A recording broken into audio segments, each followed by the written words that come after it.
A wall is up near a church in Howland. Construction continues. It's going to get longer. Neighbors are frustrated. They say it blocks their views of nature. Our newsroom received several emails about the work happening at St. Mary and St. John Monastery. So we sent First News Weekend morning anchor Samantha Bender to find out what was going on. She talked to neighbors and is live tonight from the newsroom. Sam. Lindsay, Dave, the Hills and Dales neighbors in Howland are sending a plea to the leaders of St. Mary and St. John Monastery to come to a compromise on the installation of a 6-foot tall, non-transparent black fence, which is visible from many of their yards. Today, I got a look at that fence just for reference. I'm about 5'4". Like I said, the fence is 6 feet, so you can't see anything in front of you unless you're standing on an elevated surface. This has many neighbors worried that it'll obstruct their view of the woods. Take a listen.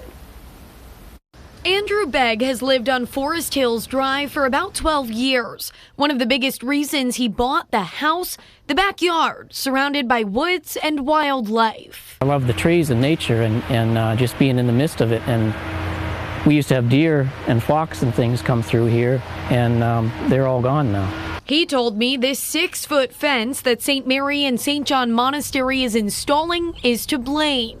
Andrew told me the project started 2 years ago. It was going to be a black chain link fence that would disappear into the woods. And then they came through with a bulldozer and started knocking down trees,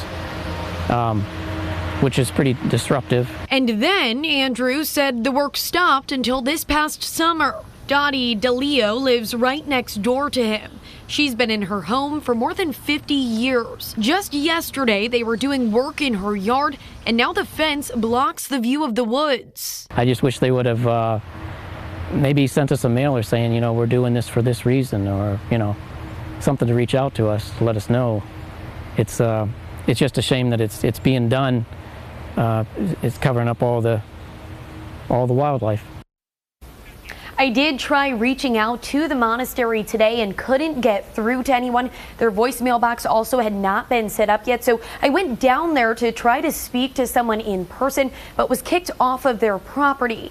Now, neighbors do want to be clear that they enjoy having the church in their backyards and they respect what they do. They just don't see the need for this big wall. So now they're taking matters into their own hands. A group of them will be attending the trustee meeting tomorrow in Howland at 6 p.m. to express some of their concerns, and they're hopeful that they can come up with a compromise with the church.